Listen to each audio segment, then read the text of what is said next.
আল্লাহ বলে মিকাইল কোথায়? মিকাইল বলে আমি আসি, কো যাও মাটি নিয়ে আও। হযরত মিকাইল আসলো, জমিন আল্লাহর দোহাই দিয়ে বলে মাটি নিও না। শুনতে পেরেছি মাটি দ্বারা যে আদম বানানো হবে, ওই আদম সন্তান নাকি গুনাহ করবে, নাফরমানি করবে, জাহান্নামের আগুনে জ্বলবে। আমি জমিনের অংশ, জাহান্নামের আগুনে জ্বলবে, আমি জমিন বরদাস্ত করতে পারি না। মাটি নিও না। হযরত মিকাইল আতুরে চলে আসে। শেষে আল্লাহ বলে আজরাইল কোথায়? আজরাইল বলে আমি আসি আপনার আরশের কাছে। ওই সুবহানাল্লাহ জোরে বল না। আল্লাহ বলে আজরাইল যা, জমিন থেকে মাটি নিয়ে আয়। আমি আল্লাহ ফয়সালা করেছি, আমার ইচ্ছা আদম বানাবো। আজরাইল হাত দিছে, ওরে জমিন কাফের কর, তুমি আবার খেনাও। আমি হইলাম আজরাইল, কি লিগাইছো গো মাটি নিবার লাগি? আল্লাহর দোহাই দিয়া বলে মাটি নিও না। আজরাইল বলে আল্লাহর দোহাই তুমি দাও, তোমার দোহাই শোনা আমার ইচ্ছা। শুনলে শুনতে পারি, নাও শুনতে পারি, তোমার বারণ না শুনলে গুনাহ হবে না। মহান আল্লাহ নির্দেশ দিয়েছেন, আল্লাহর নির্দেশ এখনো বলবৎ আছে। এই জন্যে আল্লাহর নির্দেশ মানা আমার জন্য ওয়াজিব। المجيد وفي فرقانه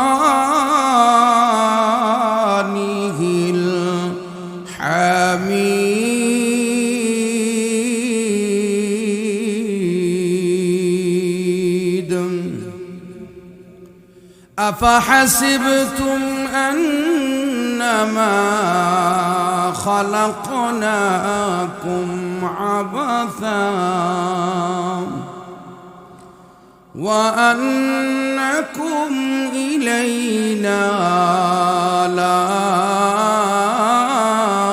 ترجعون.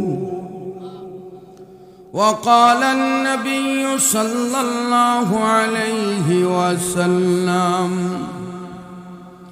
من مات فقد قامت قيامته. صدق الله العظيم وصدق رسوله النبي الكريم ونحن على ذلك لمن الشاهدين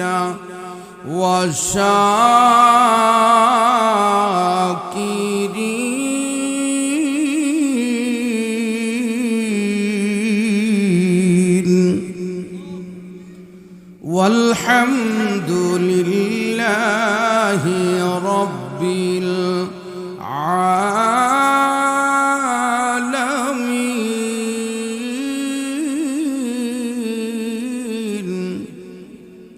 মহব্বতে কয়েক মর্তবা দুরূদ শরীফ পড়ে সামনের দিকে আগায় আয়। কেরে যত সামনে বসবেন তত বালা। সামনে বসলে চেহারাটা হুরিসুই তৈব। হাসরের মাঠে একজন আর একজনের কাজে লাগবে। কথা কয় না, এটা আমার কথা না। বুখারী শরীফ যখন পড়ি, মুফতি নুরুল্লাহ সাহেব নব্বরাল্লাহু মাজ্জাহ হুজুরে ক্লাসে পড়াইতো, তা আমরা একটু বাটপার সাইডে ঢুকতে হয় না। সারাদিন ক্লাস, দারুল হাদিসের ক্লাস, তো হুজুররা বুঝবো, আপনারা বুঝতেন না। রাইতেও ক্লাস, দিনও ক্লাস। 3টার সময় সবাই রোয়াজ করে গিয়া কিতাব লেখো। হুজুর উঙ্গাইতেছি, কথা কইস না, কারণ কিতাব শেষ করতে কথা। এটা তো সরকারি চাকরি না, এটা দরকারি চাকরি। তে পড়াইতো, তে মুফতি হুজুর একটু 2-3 কাতার ফিসে বইতাম। কেলে কি সুযোগ হলে একটু উঙ্গাইতে। আর হাদিস পড়লে, কোরআন পড়লে দেখবেন খালি ঘুমায়। কেলে কি রহমত নাজেল হয়। জোরে কোন সুবহানাল্লাহ। এই জন্যে একটু আগায় থাকবার লাগে হুজুরে কইতাম। আমি কইতাম আপনিও তো নাস্তা খাওয়াইতাম মাঝে মধ্যে। হুজুরে কইতাম আপনি তো আগেবার কথা কইন, কি তো আগে আগে কিতা, আগে না গেলে কিতা কথা কইস না। চেহারা পরিচিত থাকলে কাজে লাগবে। হুজুর আখিরাতের দিকে ইঙ্গিত করে বলতেন। তো এখন তার মুফতি নুরুল্লাহ সাহেব আইতো নাই, ফখরে বাঙ্গাল নাই, বড় হুজুর নাই, রহমতুল্লাহ হুজুর নাই, নুমান আল হাবিব সাহেব নাই, আনসারি রহমতুল্লাহ আলাই নাই। এখন যারা আছে তারা লই হই আমরা চলতুই বজুর এখন ঠিক কিনা। এই জন্য একটু সামনে আগে আইলে আমি আশা করি একটা সুন্নতেরও পালন হয়ে গেল, কাছাকাছি বসলেন আর একটু আরামও হইব ইনশাল্লাহ। একটু ঠান্ডা আর বইলে আস্তে আস্তে ঠিক হয়ে যাইব। হ্যাঁ কি কোন ঠিক কিনা? মহব্বতে দুরূদ শরীফ পড়িয়া সামনের দিকে আগে আয়। সাল্লাল্লাহু আলা মুহাম্মাদ সাল্লাল্লাহু আলাইহি সাল্লাল্লাহু আলা মুহাম্মাদ সাল্লাল্লাহু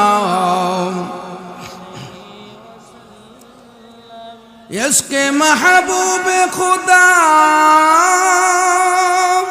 जिस दिल में हासिल नहीं, लाखों मुमिन हो मगर ईमान में कामिल नहीं, बलगल उला बिकमालिही कशफत दुजा बिजमालिही हसनत जमीओ सल्लो अलैहि व आलिहि। बेजिया रब हमारे दुरूद और सलाम बरगज़ीदा नबी पर अपने मदाम। बारकल्लाहु लना व लकुम फिल कुरआनिल अज़ीम व नफ़अना व इय्याकुम बिल आयाति वज़्ज़िक्रिल हकीम। सुब्हानक ला इल्म लना इल्ला मा अल्लमतना इन्नका अंतल अलीमुल हकीम। সেমন্তগড় দক্ষিণ ভাড়া দানু মুন্সির বাড়ির যুবকবৃন্দের উদ্যোগে প্রথম বার্ষিক ওয়াজ মাহফিল। বর্তমান অধিবেশনে সর্বজন শ্রদ্ধেয় সম্মানিত সভাপতি দামাত বারাকাতুম, আমন্ত্রিত জাতির কর্ণধার উলামায়ে কেরাম, উপস্থিত সর্বস্তরের আল্লাহওয়ালা দিন দরদি ধর্মপ্রাণ মুসলমান ভাইয়েরা, পর্দার অন্তরার আলে অবস্থানরত অবলা সরলা ধর্মপ্রাণ মা ও বোনেরা, আল্লাহ পাকের দরবারে শুকরিয়া আদায় করি। রাত 10:30টার উপরে 11:30টার কাছাকাছি আমরা দিনে একটা মজলিসে সময় দিতেছি। আল্লাহ তাআলা এই উসিলায় আমাদেরকে নাজাত দিতে পারে। জোরে বলুন আমিন, আর জোরে বলুন আমিন। রাত্রে মানুষ 3 ভাগে বিভক্ত হয়। কয় ভাগে? এটা হাদিসের কথা। রাত্রে মানুষ 3 ভাগে বিভক্ত হয়। একদল মানুষ রাত্রে বাইরে চুরি করত, ডাকাতি করত, ঠিক না? আরেক দল মানুষ ঘুমের ঘরে চলে যায়, আরামসে ঘুমায়। আরেক দল মানুষ আল্লাহর জিকির, কোরআনের তেলাওয়াত, নফল ইবাদতে লিপ্ত হয়ে যায়। যারা আল্লাহর ইবাদত করে রাত্রের বেলা, এদের দাম বেশি। এদের দাম কেরে বেশি? বাজারে যখন কোনো লোক নাই, তখন কিছু চিংড়ি মাছ, ইসা মাছ দেশি লইয়া বাজারে উঠছে, কাস্টমার নাই। একজন কাস্টমার শুধু আয়াজি গাইছে, কেউ মাছ কত করে বিক্রি করবা? সকালে বেটার দাম চাইতো 600 টাকা কেজি, এখন নিন বিবেক কইরা দিয়া লাই, বিবেক কইরা। কারণ সহালে 600 বেচছি, 500 তো কমাস কম, আর তো কেউ নাই, কাস্টমার কম, এই জন্য কাস্টমারের দাম বেশি। আর জোরে খন। আর সকালে 9 জন খারো রয়েছে, আপনি দ্বিতীয় কাতারে গিয়ে খারোয়া মাছ কত আপনি বল চাইতুই না, কেরে কাস্টমারের অভাব। আল্লাহর নবী বলে, রাত্র যখন গভীর হয়ে যায়, আল্লাহর বান্দারা একদল ঘুমের ঘরে আরামে চলে যায়, আর একদল নাফরমানির কাজে লিপ্ত হয়ে যায়। আল্লাহর দরবারে যারা সিজদা করে অথবা কোরআনের তেলাওয়াতে লিপ্ত হয়, আমার আল্লাহ তাদেরকে বেশি ভালোবাসে। আমরা যে রাত্রে বয়ে রইছি ঠকছি না, কি করছি না, ঠকছি না। আয়েন আমরা যে দুনিয়াতে আসি ক বছর তা হম কেউ কইতার বাইনি কতদিন থাকবা। সুবহানাল্লাহ, টাইম নাই। মরবান যে শিওর আছে, বাসনের কোনো শিওর আর মরণের কোনো মরণের গ্যারান্টি আছে? হ্যাঁ, মরণের গ্যারান্টি আছে। মরণের কি? বাসনের গ্যারান্টি নাই, মরণের কি আছে? কিন্তু কোন দিন মরবাইন এটা তো জানি না, কারণ এটা বাসার সাথে সম্পর্ক। আল্লাহ রাব্বুল আলামিন কোরআনের মধ্যে মৃত্যুকে ইয়াকিন বলছে, মৃত্যুকে ইয়াকিন, আর জীবনটারে বলছে এটা বলে গুরুর দুকা। কথা বুঝিনি আমার? ওয়ামাল হায়াতুদ দুনিয়া ইল্লা মাতাউল গুরুর।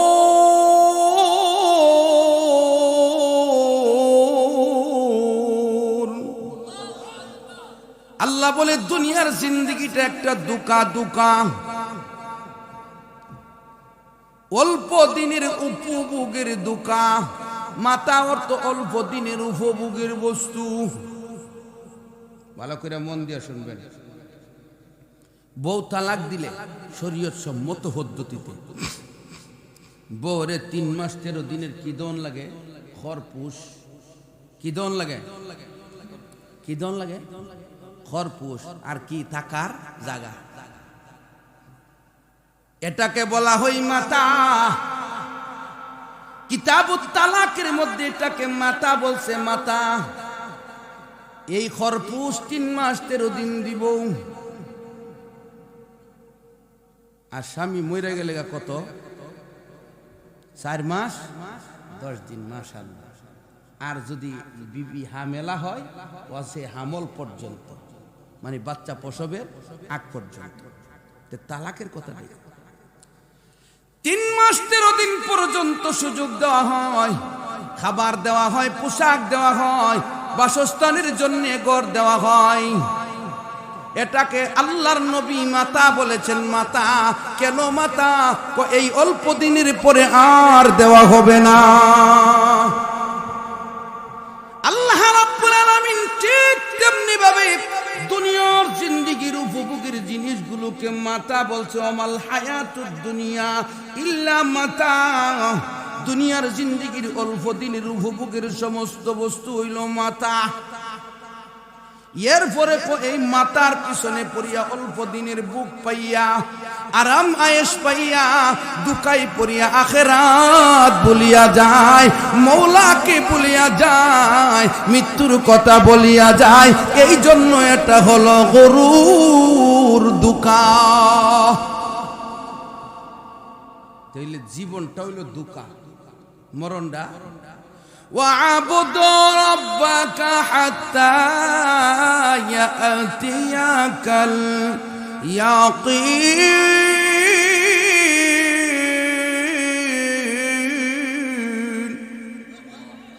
আল্লাহ বলে, বান্দা আমার ইবাদত করো, তুমি তোমার প্রতিপালকের ইবাদত করো। ওয়া'বুদ রাব্বাকা, প্রতিপালকের ইবাদত করো।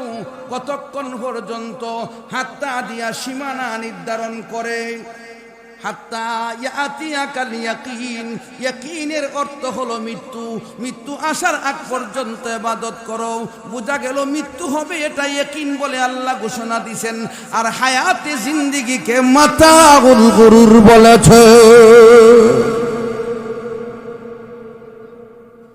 এখন আইন আমরা যে মরমু, এই কথা আমরার মনে স্মরণ, কি কন স্মরণ ওয় মাঝে মধ্যে।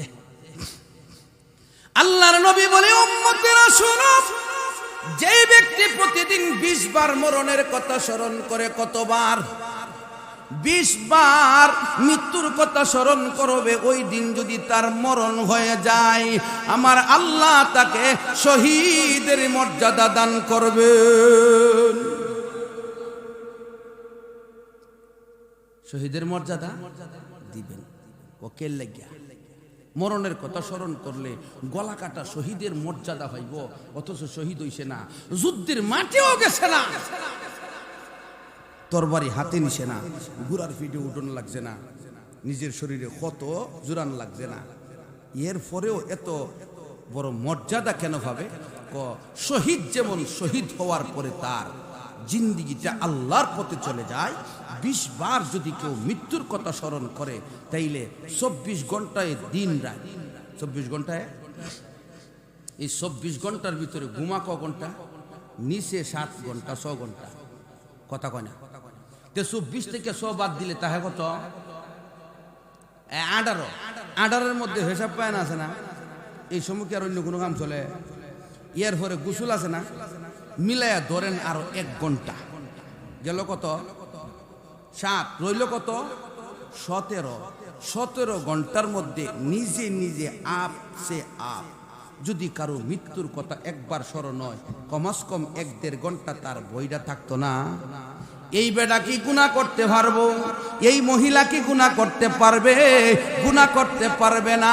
এই জন্য প্রতিদিন যারা 20 বার মৃত্যুর কথা স্মরণ করে নিজে নিজে স্মরণ হয়, অভ্যস্ত হয়, আল্লাহর নবী বলে তার জিন্দিগিটা গুনাহমুক্ত হয়ে যায়। গুনাহমুক্ত জিন্দিগি গড়া নফসে আম্মারাকে হত্যা করা, জোরে কোন ঠিক কিনা? নফসে আম্মারাকে যেই ব্যক্তি থামায়া দিতে পারে আমার আল্লাহ তাকে শহীদের মর্যাদা দান করবে। কিন্তু মরণ একটা আজীব জিনিস। আচ্ছা, একটা বাইলারা মাছ ধরে যদি কেউ কি করে, সিফা দে মাইসকানো কেল্লাটা নিচে দিয়া, এটা লড়ে না? মানুষের যে আজাইল ধৈরা নেই, মানুষ বেশি লড়ে সরে না, একটু লড়াচড়া দিলে পরে শেষ। কারণ কি? আল্লামা তকি উসমানী দামাত বারাকাতুহুম লিখেছেন, মানুষ নড়াচড়া করার মতো যতটুকু শরীরে ক্ষমতা আছে, আজরাইল প্রথমবারে চাপ দিয়া ধরলে ওই ক্ষমতার উপরে দইরা ফেলে, এই কারণে নড়াচড়া করতে পারে না, চিৎকার করে কাউকে বুঝাইতে পারে না।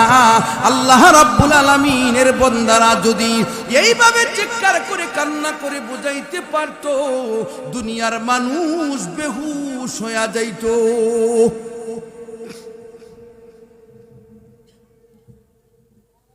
এখন মৃত্যুর জন্য আল্লাহ ফেরেশতা নিযুক্ত করছে, নাম কি তা? মানুষের প্রাণ নেওয়ার জন্য আজরাইলের দায়িত্ব দিছে। সুবহানাল্লাহ, জোরে বল না।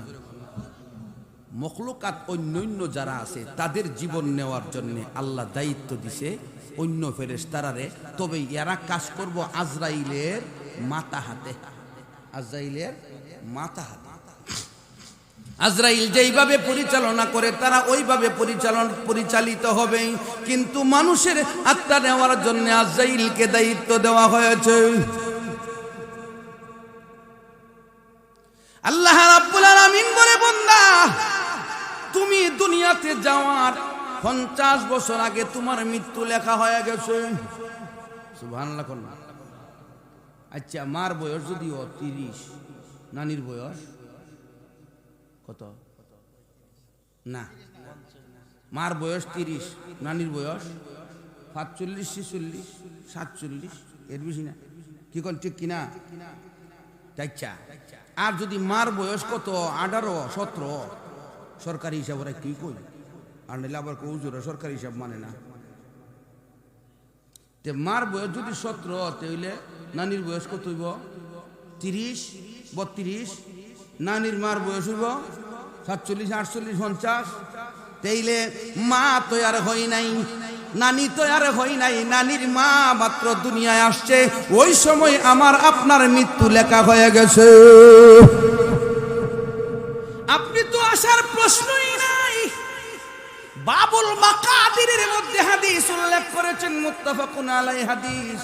আল্লাহর নবী বলে একটা মানুষ দুনিয়াতে যাওয়ার 50 বছর আগে তার 5টা জিনিস লেখা হয়, এর মধ্যে একটা হলো সে কতদিন বেঁচে থাকবে, কেমনে তার মরণ হবে। এই মৃত্যুর কথাটা 50 বছর আগে লেখা হয়ে গেছে, অর্থাৎ নানির মার জিন্দেগি মাত্র শুরু, আমার আপনার মৃত্যুর ফয়সালা হয়ে গেছে। তাইলে বোঝা গেল মৃত্যুর জন্য আগেই টিকিট বরাদ্দ। ঠিক না বে ঠিক? আর একটু বুঝেন, মানুষকে আল্লাহ বানাইতে গিয়া আদম আলাইহিস সালাম রে প্রথম বানাইছে, ঠিক না? হযরত জিবরাইলকে আল্লাহ বলছে, জিবরাইল যাও মাটি আনো। কি টানছো? মাটি আনো। কোথায় থেকে মাটি আনবেন? হযরত জিবরাইল আলাইহিস সালামকে আল্লাহ বলে পৃথিবীর উপরি ভাগ থেকে মাটি আনো। পৃথিবীর স্তর কয়টা? নিচের দিকে কয়টা? ইটা লয়া 7টা, ইটা লয়া, ইটা বাদে 6টা। হযরত জিবরাইল মাটি আনার জন্য গেল।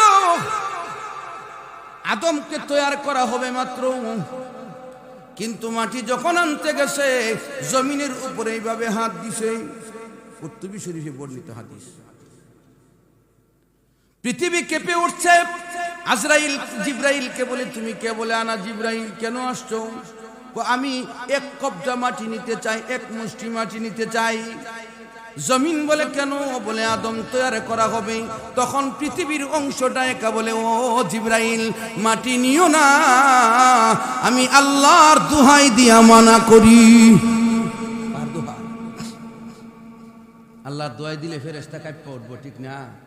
আমরা দেশের কেউ মানব? বাইরে হলাইতেছে আল্লাহর দোয়ায় জীবন ভিক্ষা চাই, এরপরও বাড়ি ক্ষমা না। কি কোন ঠিক কিনা? ফলটা লইয়া এমনি কুদছে আর এর সাথে ফিরেছে গা।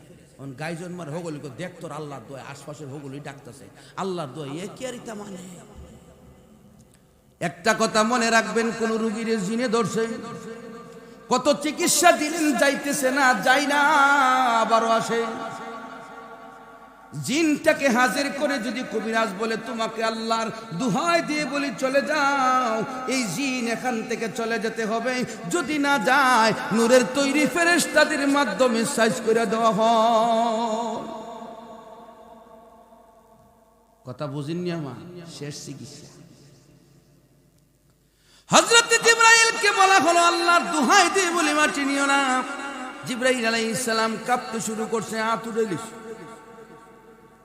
জিবরাইল আল্লাহর দরবারে আইসা বলে, ওগো আল্লাহ, আমি তো মাটি আনতে পারি নাই। কেন গো? কারণ হলো, হযরতে জিবরাইল আলাইহিস সালাম বলে, জমিন আমাকে আপনার নামের দোহাই দিয়া বারণ করেছে। এই এনে রেকর্ডটা চালাইছে কারা ইউটিউব থেকে? এই তোমার কি বিবেক আছে? তুমি নিজের জিজ্ঞাসা, তুমি কত নম্বর? আচ্ছা, নেট ওয়াজ আছে, এ আমার নেটের ওয়াজ এনে বইতে তুই না শুট করে জানতে কি পারি?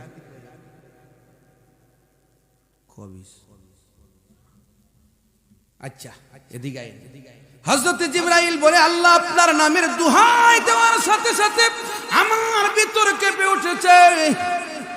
আল্লাহ বলে, ভালো করেছো, আমার নামের সম্মান করছো, আমার নামের দাম দিছো, ইজ্জত দিছো। আল্লাহ বলে, মিকাইল কোথায়? মিকাইল বলে, আমি আসি। কো যাও মাটি নিয়ে আও। হযরত মিকাইল আসলো। জমিন আল্লাহর দোহাই দিয়ে বলে, মাটি নিও না।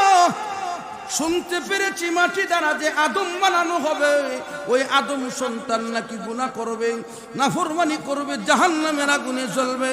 আমি জমিনের অংশ, জাহান্নামের আগুনে জ্বলবে, আমি জমিন বরদাস্ত করতে পারি না। মাটি নিও না। হযরত মিকাইল আতুরে চলে আসে। শেষে আল্লাহ বলে, আজরাইল কোথায়? আজরাইল বলে, আমি আসি আপনার আরশের কাছে। ওই সুবহানাল্লাহ জোরে বল না। আল্লাহ বলে, আজরাইল যা, জমিন থেকে মাটি নিয়ে আয়। আমি আল্লাহ ফয়সালা করেছি, আমার ইচ্ছা আদম বানাবো। আজরাইল হাত দিছে, ওরে জমিন কাফের কর, তুমি আবার খেনাও। আমি হইলাম আজরাইল, কিল্লি গাইছো গো মাটি নিবার লাগি? আল্লাহর দোহাই দিয়া বলে মাটি নিও না। আজরাইল বলে আল্লাহর দোহাই তুমি দাও, তোমার দোহাই শোনা আমার ইচ্ছা, শুনলে শুনতে পারি নাও শুনতে পারি, তোমার বারণ না শুনলে গুনাহ হবে না। মহান আল্লাহ নির্দেশ দিয়েছেন, আল্লাহর নির্দেশ এখনো বলবৎ আছে, এই জন্যে আল্লাহর নির্দেশ মানা আমার জন্য ওয়াজিব। জোর কইরা মাটি লই আইছে, জমিন কাঁপতেছে। আল্লাহ বলে মাটি আনছো? কাঁচি তো বাধা টাদা অনেক করছে। কেমনে আনছো? স্বেচ্ছায় দিছে নাকি? কলা ইচ্ছা করে কি কেউ দেয়? জোর করে সিহা দিয়ে দূরে নিয়ে। আল্লাহ বলে তুমি যেহেতু জোর করে আনছো, আবার জোর করে নিতে পারবা? তোমাকে একটা দায়িত্ব দিতে চাই। দায়িত্ব কিসের দায়িত্ব? রব্বুল আলামিন বলে আদম এখনো তৈয়ার করি নাই, মাত্র মাটির মেটালটা জমা করলাম, তোমাকে মৃত্যুর ফেরেশতা নিয়োগ দিলাম। আনতা মালাকুল মউত, তুমি মৃত্যুর ফেরেশতা। আজরাইল কো আল্লাহ এই কামটা আমারে না দিলে বালা, এই কামটা না দিলে বালা। কেন ভালো? কারণ হলো কত নবী পয়গম্বর দুনিয়ায় যাবে, পয়গম্বরদেরকে আনলে উম্মতেরা পয়গম্বরদের মায়ায় তোমার কাছে বলবে আল্লাহ আজরাইল আমরা নবীরে দূরে নিছি, আর নাইলে আরো 2-4-5 বছর আমাদের পয়গম্বরের কাছ থেকে শিক্ষা পাইতাম। কত মা সন্তান জন্ম দিবে, মায়ের রক্ত মাখা শরীর যখন, তখন তুমি বলবে এই বাচ্চাটাকে ধরে আনো। মা রক্ত মাখা অবস্থায় বাচ্চাকে দেখতে চাই, ওই সময় তার বাচ্চাকে আমি ধরে আনতে হবে। মা যদি আমি তুমি আল্লাহর দরবারে আমি আজরাইলের ব্যাপারে বিচার দেয়, আর এই বিচার যদি তুমি গ্রহণ করো আমার কি হবে? কথার যুক্তি আছে না? আজরাইল আরো বলে আল্লাহ কত গৌস কুতুব আবদাল হবে, তাদের ভক্তরা বলবে আমরার হিসাব যদি না নিত, আমরার বড় হুজুরে যদি না নিত, এলাকাটা আরো হেদায়েত হইতো। আল্লাহ আজরাইলের নামে মামলা করুন, বিচার চাই, বিচার চাই, আজরাইলের ফাঁসি চাই। এই কথা যদি কয় আর তুমি যদি মামলা গ্রহণ করো, আমি আজরাইলের কি হবে? কত মাকে নিয়ে আসতে হবে, বাচ্চা মাত্র এতিম, 1 দিনের শিশু, 6 দিনের শিশু, 20 দিনের শিশু, ওই শিশুগুলো এতিম অবস্থায় তোমার দরবারে যদি আমার নামে নালিশ করে, আর নালিশ যদি এতিমের গ্রহণ করো, আমি আজরাইলের কি হবে? এই বইয়ে দায়িত্ব নিতে আমরা দিও না। আল্লাহ বলে ও আজরাইল তুমি চিন্তা করো না, তুমি দোষী হইতা না। সুবহানাল্লাহ, জোরে কর না। ও ভাই সামনে বইলে অসুবিধা আছে আপনারা তো আমার বায়ু, অনেকে আমার বয়সে শুধু আছে, বড় আছে, তে বইলে কি তো আমি একটা জিকির দিই, আপনারা বসেন, কি কোন ঠিক কিনা? আপনারা যদি পরিবেশ সুন্দর না দেন, তা আমরা আরেক দেশে গিয়া কমু যে আমরা নবীনগরের বাড়িতে কথা কইলে শুনে না, কি কোন ঠিক কিনা? তাহলে বদনাম কামায় লাভ আছে, আর হুজুরা কইলে বদনাম করে বেশি। জোরে হন ঠিক কিনা? হ্যাঁ, তাহলে মহব্বতে জুড়ে আমরা একটা জিকির দেই, সামনে আগায় আয়, সামনে আগায় আয়। আর নাইলে আপনারা যারা দাঁড়ায় শুনে এখানে জায়গা আছে, শুনুন না। লা ইলাহা ইল্লাল্লাহ, লা ইলাহা ইল্লাল্লাহ। মহব্বতে জুড়ে একসাথে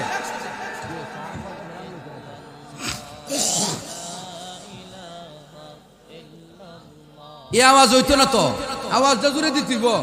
লা ইলাহা ইল্লাল্লাহ, লা ইলাহা ইল্লাল্লাহ, লা ইলাহা ইল্লাল্লাহ। পাখিরা সব ডালে বসে গর্জে উঠে জফনা, সব গুজারি অলিরা যে করছে ওই নাম সাধনা।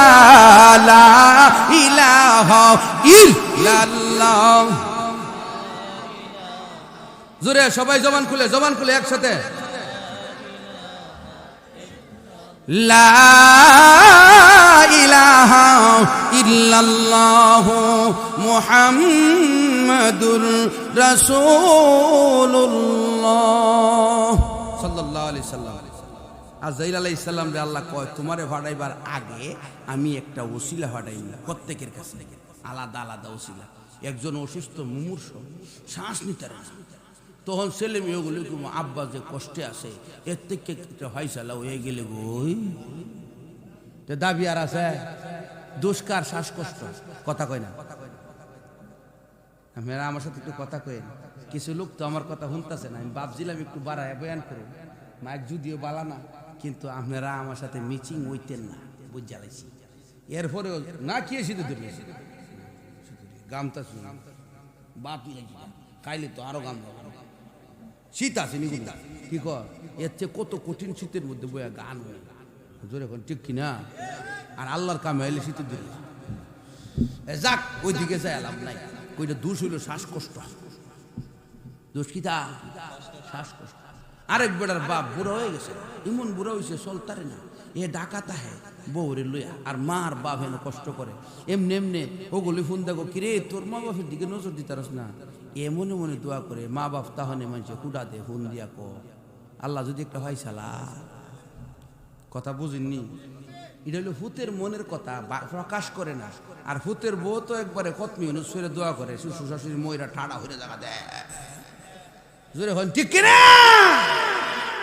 হ্যাঁ ইল্লা মাশাল্লাহ কিছু বউ বালা আছে, ওখানে বালা মানুষ জি আছে না, আছে সবাই দূষণ দেব না, জিতা খারাপ হইতাম কিরকম। ও আমার ভাইয়েরা, যেই কথা বলতেছিলাম, বাংলাদেশের পুলিশ অস্ত্র নিয়ে তাক করে ছাত্রের গুলি করবো, আর দোষ হইব পুলিশ গুলি করছে, দোষ পুলিশের। কেউ কি এই কথা কইছিনি যে আজরাইল যদি নাই তো তুই তো সারা গেল, পুলিশ গুলি করক যে টাকা হাসপাতাল নিয়ে কাটতে কুটে জোড়া দিলে ওই ওসিলার কারণে মরণ হয়, আজরাইলের কোনো দোষ নাই। হযরত ইব্রাহিম আলাইহিস সালাম যখন এই উত্তর শুনলো, বন্ধুর সাথে দেখা করতে দেরি করিনি, তখন ইব্রাহিম আলাইহিস সালাম বুঝতে পারছে নমরুদের অগ্নিকুণ্ডের উপরে যেমন আল্লাহ খলিলুল্লাহ বলেছিল, আল্লাহর দুষ্ট বলেছিল, এখনো দুষ্টের জায়গাতে রাখছে। কাজে ইব্রাহিম আলাইহিস সালাম বলে আমার আর থাকার ইচ্ছা নাই, এখনই মৃত্যু ঘটায়া দাও। মৃত্যু থেকে যতই পালাও মৃত্যু তোমায় লইবে গিরি, মৃত্যু থেকে যতই পালাও মৃত্যু তোমায় লইবে গিরি। যদিও সুদূর আকাশ পানে পালাও তুমি লাগাই সিঁড়ি, যদিও সুদূর আকাশ পানে পালাও তুমি লাগাই সিঁড়ি। ঠিক নেবে ঠিক। আইনামা তাকুনু ইউদরিকুমুল মাউত ওয়ালাউ কুনতুম ফি বুরুজিম মুশাইয়াদা। আল্লাহ বলে তুমি সীসা গালাইয়া প্রাচীর তৈরি করো, ওই প্রাচীরের ভিতরে যদি লুকায়া থাকো মৃত্যুর হাত থেকে বাঁচতে পারবা না। মৃত্যু তুমি না ধাক্কা ধাক্কি করে না, গীবত করে না, পরনিন্দা করে না, অহংকার দেখাই না, বরং আমাকে নম্রতা শিখায়। কবরের ভিতরে কত বড় বড় রাজা বাদশা ঘুমায় আছে, এদের পাশে যখন দাঁড়ায় সূরা ফাতিহা তেলাওয়াত করি, সূরা ইখলাস তেলাওয়াত করি, তখন বুঝতে পাই এই দুনিয়া আসলে কিছুই না। ওমাল হায়াতুদ দুনিয়া ইল্লা মাতাউল গুরুর। আমার ইয়ানি বাদশা রাগ কইরা, বাদশা প্রস্তাব দিছে রাখলো না, পাগলা একটা গোসার চুরি হারুনুর রশিদের একটা ব্যাংক কারাডি আছিল, ব্যাংক কারাডি লাডি সুজা হইলে এটা দিয়া আড়ান সুবিধাও, আর ব্যাংকা স্যাংকা হইলে তো বালা না, ঠিক না, কথা কয় না। ব্যাংকা লাডি দিয়া কইছে তোর মতন ব্যাকল যদি আরেকটা হাঁস এই লাডিটা হাদিয়া দিস, উপহার দিস। হারুনুর রশিদের এই লাডি বাহলুল ভাগলা লই জাগা 6 মাস পরে আবার ফিরে আসে, দেখতো বাদশা বালা শুননি, ও বালা আছে আয়। অনেক কথাবার্তার পরে আদর আপ্যায়নের পরে লাডি কো আসে তো, তোর মতন বেকলার হয়সত না, কল না এর দিকে দিছি না। কিতাবের ঘটনা। কিছুদিন যাওয়ার পরে পুলিশের একদল বাইরে সে খুঁজে বাহলুল কই বাদশাহ হারুনুর রশিদ অসুস্থ, বিছানায় শায়িত, আর মনে হয় বেশি দিন টিকবে না। কিন্তু পাগলাকে খুঁজে আমরা দেখছই না হুজুর রে কত বই মসজিদে আমরা কত কই মাদ্রাসা তাই মুলারা ঘরের ঘরে কত হওয়ার দেখা। বাপ মা যখন ইন্তেকাল হয় অন হুজুর কয় আইন না তো বড় ভরায় দিতেন। এই পর্যন্ত কোন হুজুর তওবা ভরায় টাকা নিছিনি, নিছে মুর্দার গোসল দেওয়ার টাকা নিছে নেই নাই। তোমার জন্ম থেকে নিয়ে তোমার মৃত্যু, তোমার বাবার মৃত্যু, তোমার ভাইয়ের মৃত্যু, তোমার বংশধরের, তোমার এলাকার মানুষের মৃত্যুর সময় উলামায়ে কেরামের ক্ষেত লাগানিও থাকে না, ক্ষেত দেওয়াও থাকে না, বিদেশ যাওয়ার চিন্তাও করে না। এইভাবে যে সময় তোমাদের মাঝে ব্যয় করে করে আল্লাহর দ্বীনের কাজ করে যায়, তোমার বিবিকে কি বাদে না বিদেশ থেকে হুজুরকে ৫,০০০ টাকা ফাটায়, হুজুরের সংসারে শীতের কাপড় কিনছে কি কিনছে না। রাত ২টা বাজে দিয়ে কইতারা হুজুর আমরা বাড়ির ফোন ধরে না, ব্যাপারটা কিন্তু একটু খবর লে জানাইছে। হ্যাঁ, ও কাজের সময় কাজ করো, সুযোগের সময় ব্যবহার করে, এরপরে ডিলার মতো ফেলাই দেও। সাবধান সাবধান, আলেমদের বর্তমানে যে বেতন, এই বেতনে উলামায়ে কেরাম চলতে পারে না। কিন্তু মসজিদ কমিটির সভাপতি সেক্রেটারি যে ও আল্লাহ যে এর কলজাটা কিটা দিয়ে বানাইছে আমি জানি না।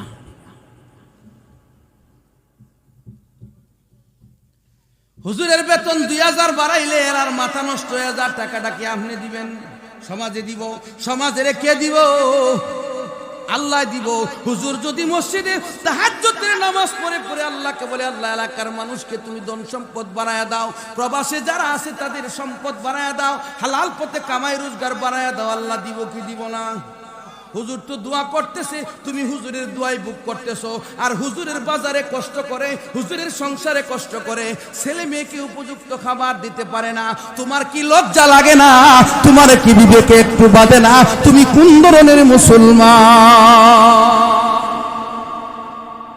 মনে রাখবা, হাসরের মাঠে রসুল জিগাইব। রসুলের ফেমের ওয়াজ হলো না, একটু আগে শুনছেন না? রসুলের ফেমের ওয়াজ, আল্লাহর নবী বলবে আমার ওয়ারেস কষ্ট করতো, আমার ওয়ারেস আলু আর ফুলকপি দিয়া শুটকি দিয়া ভাত খাইতো, তোর ঘরে ফ্রিজ ভরা মাছ ছিল, তোর এত টাকা ছিল, আমার ওয়ারেসকে মর্যাদা দিলে না, উপযুক্ত বেতন দিলে না, সম্মান দিলে না। তুই এখন আমার কাছ থেকে হাউজে কাউসারের পানি খাইতে আইছত, যা এলাকার ইমাম যদি আমি নবীর কাছে উকালতি করে তাইলে পানি পাইবে, আর নাইলে বিদায়। তখন কি হবে? জানি ওয়াজ কষ্ট হইতেছে,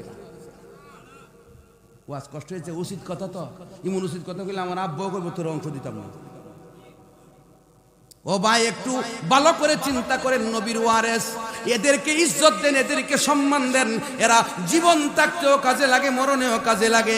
মরার পরে আমি আল্লাহর কসম দিয়া বলি, দুইজন মানুষ দুনিয়াতে আমারে বেশি কষ্ট দিছে। মাতবুরি করতো, আমারে বেশি কষ্ট দিছে। আমার ছাত্র জীবন থেকে জ্বালানি শুরু করছে, কিন্তু এরা যে মরছে, সুবহানাল্লাহ, যদি বিশ্বাস করেন কোন সময় যদি দোয়া করি, এ আমার বাপের লাগি দোয়া করলে, এরা লাগি দোয়া করলে, কেন জানেন? এরা বুঝছে না আমরা কারা, এই জন্য কি আমরা এদেরকে ভালাইয়া দিব। আমরা দোয়া ঠিকই করি, এখন কবরে গিয়া বুঝে আসল আহন কেডা, কিন্তু জ্বালা এক কইলা ফিরে গেছে, কিছু রাখতে গেছে দুনিয়ার, ইতান্তের জ্বালা আরো শেষ। কারণ জিতানের গরু ইতান হইও, জোরে হন ঠিক কিনা? ওয়ালা ইয়ালিদু ইল্লা ফাজিরান কাফারা, যেটা যেমন ইতান্তের গরু ইমন তুই এক দুইটা ইল্লা মাশাআল্লাহ বালাও, এটা আল্লাহর দয়া। হাদিসে আছে আল ওয়ালাদু সিররুন লিওয়ালিদিহি, ফুতের যৌবনে যা করে বোঝা যাবে এর বাপ হইতে করতো, মেয়ের যৌবনে যা করে বোঝা যাবে এর মা হইতে করতো। কথা বুঝিনি, হাদিসের কথা কইতাছি। আল ওয়ালাদু সিররুন লিওয়ালিদিহি, ফুত যদি যৌবনে নেককার নামাজি বোঝা যাবে এর বাপ ভালো আছে। ফুত সরল সহজ ধর্মের ব্যাপারে, তাইলে এর বাপ সরল আছে। এটা নবী কয়ে গেছে, আমি না। এই জন্য সতর্ক হওয়া, মরণের প্রস্তুতি নেন। হুজুর মরণের প্রস্তুতি তো নিতাসি হই, মরণের প্রস্তুতি প্রতিদিন 20 বার মরণের কথা স্মরণ করেন, আর নমাজ যায়, নমাজ না হইলে কিতা মরণের চিন্তা করতেছে, নামাজ না হইলে মরণের চিন্তা করলে কাম হইব। আমার বাড়ির কাছে আমার এক শাস্তল ভাই আছিল, দূরবর্তী সম্পর্ক, বংশীয় বুড়া মানুষ। উনি দেখলাম রাত্রির বেলা মাদ্রাসাতে গেলে আমি বইয়া বইয়া না হুমি মুস্ত করতাম, হেদের তো মুস্ত করতাম, আমি এলমুসিগো মুস্ত করছি, চিনি কত মাদ্রাসার আবিসা হুজুর, ওই যে এমরান সাহেব হুজুর, আল্লাহ ওনার হায়াতে বরকত দিন, হ্যাঁ হুজুরে এলমুসিগো মুস্ত করলাম, ফান জায়গা মুস্ত করছি, কত চিনি তে কিতাব মুস্ত করে আর থা রাত্রির বেলা গান করতে, মন মাঝি তোর বইটা নে রে, আমি আর বাইতে পারলাম না, সুখের পানি সারতো আর কানতো, আমি বুঝতে পারতাম। কণ্ঠের একটা লক্ষণ আছে না, কালো জলের কালো কুমির উঠলো বালির চরে, কোন দিন জানি নেই গো ধরে বয়ে পরাণ কান্দে। মূর্খ মানুষ আছে যে মসজিদে নামাজ হতাম যেটা রাস্তার বাজত পেশাব করতে বুঝে না, তো কথা বুঝছেন। পার হইতে গেলাম আমি কেয়া ঘাটের পারে, আমারে দেখিয়া কেয়া বাসে দূরে দূরে কান্ত। আমি আমার বাপের কইতাম, আমার বাপ নামাজি আছে, তাহাজ্জুদ পড়তো, আব্বা সুন্দর ভাইয়ের অবস্থা এটা ককুস্তা কইস না, এ বেটা মজনু, শুধু তো বুঝাইতো বেটা মজনু পাগল, পাগল বেটা সাথে কি কথা, মানে আমি রগটা লাগিয়ে দেয়, তার রাইতে গান গাইতো। কিন্তু আমি এখন তার মরণের সময় আমি মাদ্রাসা থেকে বাড়ি গেছি, যাওয়ার পরে বাবি কইতেছে তোর ভাই তো 2 ঘর পরে। আমি চিন্তা করলাম একটা মানুষের সাকরাতের সময় আমাদের দায়িত্ব কি? আমাদের দায়িত্ব হলো সূরা ইয়াসিনের তেলাওয়াত করা, শয়তান যেন দোকানা দেয়, ঈমান নিয়ে যেন বিদায় হতে পারে, জোরে কোন ঠিক কিনা? ও ভাই, আলেমকে কেন ভালোবাসবেন, আলেমকে কেন মহব্বত করবেন? আপনার নিদানের সময়ে ওই আলেম পাশে থাকবে, কোটি টাকা অর্জনকারী সন্তান থাকবে না, কোটি কোটি টাকার সম্পদ আপনার পাশে থাকবে না, এলাকার ইমাম, এলাকার উলামায়ে কেরাম আপনার পাশে দাঁড়ায়া যায়। আমি তার পাশে বসে সূরা ইয়াসিন পড়তেছি, পড়তে পড়তে পড়তে পড়তে আল্লাহ তাআলার কোরআনের আয়াত, ওয়ালা তাত্তাবিউ খুতুওয়াতিশ শাইতান ইন্নাহু লাকুম আদুব্বুম মুবিন, এই আয়াতের কাছে আইছি, তার প্রাণটা কেটে বাইরেছে। তাইলে কি বুঝলেন? আল্লাহর নবীর হাদিস অনুপাতে চিন্তা করলে দেখা যায়, যদিও কান্ত আর গান গাইতো, কিন্তু আল্লাহ তাআলা তাকে আলেম উলামার পরিবেশে ঈমানের সাথে বিদায় হওয়ার সুযোগ দিছে, জোরে কোন ঠিক কিনা? এটা তো নিজের আমল নয়, শুধু আলেম উলামার দয়ায়। এই জন্য আপনাদেরকে বলবো, উলামায়ে কেরামের সাথে সুসম্পর্ক রাখেন। উলামায়ে কেরাম তো মানুষ, মাঝে মধ্যে একটু ভুল হয়ে গেলে ক্ষমা করে দিবেন, ক্ষমা না করতে পারলে দূরে টানদানিয়া করবেন, নিজে নিজে বাজারও বয়া না, মসজিদে না, মানুষের সামনে না, ও গোসরে কয়া দিবেন হুজুর সাবধান, এটা কিন্তু বলা হয় না। তাইলে আপনি ইসলাহ করতেছেন, আপনি মুসলে, আপনি মঙ্গল কামনাকারী। আর মসজিদের পারেন যে ইমাম আরো 5 জনটে হুনায়া দিয়ে দল বাড়ি করত আছে না? না যাক, ওই কথা আমি কইতাম না। আমার বলা উদ্দেশ্য হইল, মৃত্যুর জন্য বন্ধু যে তার সাথে সম্পর্ক করেন, ঠিক না? ঠিক। আল্লাহর নবী বলে, আল মাইয়িতু ফিল কবুর কাল গারিকি ফিল বুহুর। আল্লাহর রাসূল বলে, একটা মানুষ যখন বঙ্গোপসাগরে ডুবে যায়, আটলান্টিক সাগরে ডুবে যায়, অথবা মেঘনা নদীতে যখন ডুবে যাইতেছে, তখন বাঁচার জন্য যত চেষ্টা সব করে, শেষ হলে শরীরটা তল গেছে, পানি খাইতে খাইতে পেট ফুলে গেছে, এরপরে আজ জায়গায় মেলারায় কেউ নি দেখা বাঁচায়। ও ভাই, মৃত্যুর পরে কবরে যাওয়ার পরে আপনিও এমন আফসোস করবেন, হাই রে, একজন যদি বন্ধু থাকতো, একজন যদি আপন থাকতো, আর আজকে আমার কবরে সূরা ফাতিহার, সূরা ইখলাসের সওয়াব, সূরা মুলুকের তেলাওয়াতের সওয়াব পাঠাইতো, কবর জান্নাতের বাগান হয়ে যাইতো। এজন্য আলেমদের সাথে সম্পর্ক ভালো রাখবেন, মৃত্যুর কথা স্মরণ করবেন। কোনো অসুবিধা হইতেছে? বাদশাহ হারুনুর রশিদের কথাটা কয়ে শেষ করে দেয়। বাদশাহ হারুনুর রশিদ তো বেকালাটি দিয়ে দিছে, এখন পুলিশকে ডাকি আনছে, বাহলুল যাইতে ডাকতেছে, কেডা? তো জুবাইদা রানী জুবাইদা, কিলিগা? হারুনুর রশিদের যাইবার সময় হয়ে গেছে। ও কিতা কো মুমূর্ষ অবস্থা। আমরা দেশে কো মৃত্যুর সাথে ফাঞ্জা লড়তাছে। আগে কইছিলাম না যে আজরাইল চিহা দিয়া দললে কাইপা বাইন্দারা মাস্টার মতো লড়ার সুযোগ থাকে না, এখন মৃত্যুর সাথে ফাঞ্জা লড়তাছে। মৃত্যুর ফেরেশতার সাথে ফাঞ্জা দিয়া বেড়াগির যাইবার ক্ষমতা কই আছে? আর সুরে কোন আছে নাই? তাইলে মৃত্যুর সাথে ফাঞ্জা কখন লাগে? এটা ভুল কথা। আর অনেকে অকাল মৃত্যু হয়েছে। অকালে আবার মৃত্যু কি? যার মরণ যখন ফয়দা করার 50 বছর আগে লেখা, এটা অকাল না সকাল, এটা আসল কাল। এখন ঠিক কিনা? মৃত্যু কোনো অকাল হয় না। মৃত্যু কি হয় না? এই অকাল মৃত্যু কথার একটা কুহুরি, মৃত্যুর সাথে হানজালোর এই কথার একটা কুহুরি। অনেকে আবার কবিতা রিজিকে টাইনা আনছে। রিজিকে কি টাইনা আনে? রিজিকের ক্ষমতা আছে। আমি গেলে রিজিক আমার জন্য আল্লাহ তৈয়ার করে। আপনার রোয়াজ আমি গেছি গা উইয়ানো মেরকুটা দেবো সব রিজিতে পারে এনো বলে। হ্যাঁ ইয়ানি গেছি বলে কৌজুর আপনি আনছে আচ্ছা আপনি তো উই মাফিলেন তৈরি জায়গা ও না হুজুর আইসুন চা খাইয়া দেন। চা দিছে না মালটা দিছে বড় বড় কিতা করতে ও খাই না। আমি গেছি দিকা নাস্তা ইয়ানো রেডি হয়েছে জোরে এখন ঠিক কিনা? ও ইয়ার মালটা দিয়ে আওয়াজ দিতে আওয়াজ দিতা।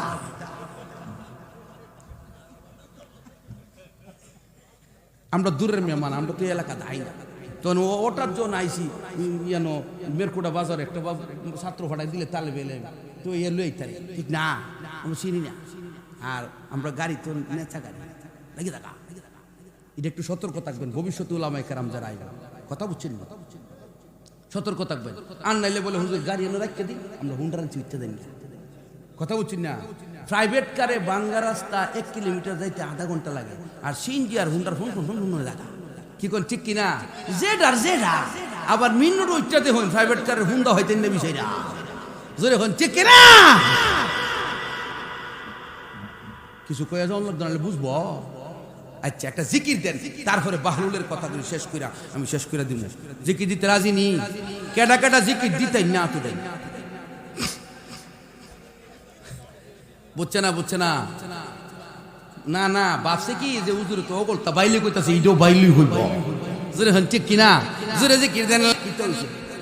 কো আমার মনে হয় আর সময় বেশি নেই। কো কই যাই ভাই? কো ওই পরপারে চলে যেতে হবে, মৌলা মনে হয় আমাকে ডাক দিছে। দিলে বাড়ি দে না, মরণের আগে সিগন্যাল দেয়।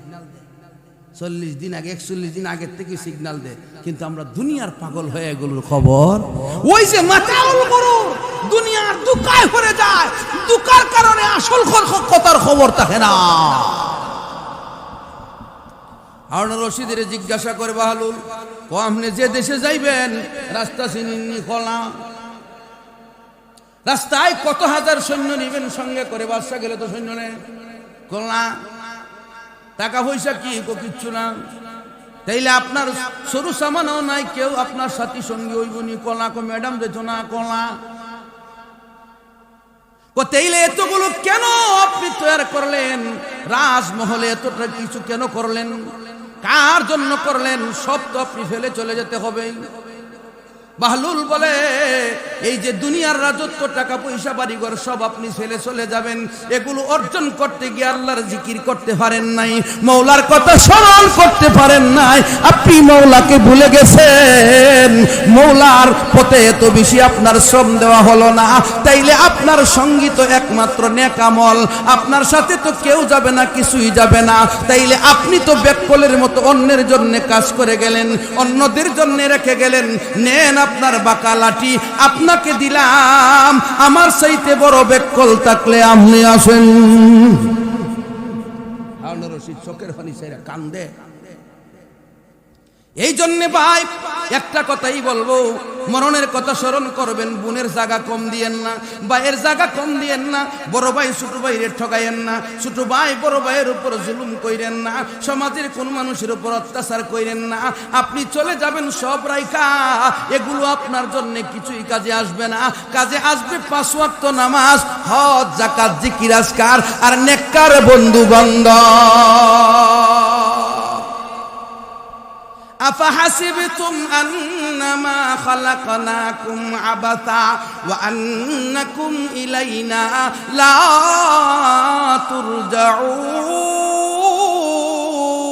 ترجعون।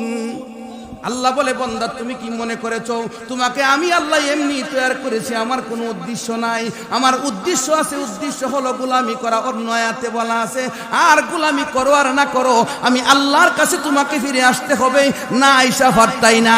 গোলামি কইরা আসলে পাইবা পুরস্কার, গোলামি ছাড়া আসলে পাইবা তিরস্কার। আল্লাহ তাআলা আমাদের সকলকে কথাগুলোর উপর আমল করার তৌফিক দিন। জোরে বলুন আমিন। ওয়া আখির দাওয়ানা।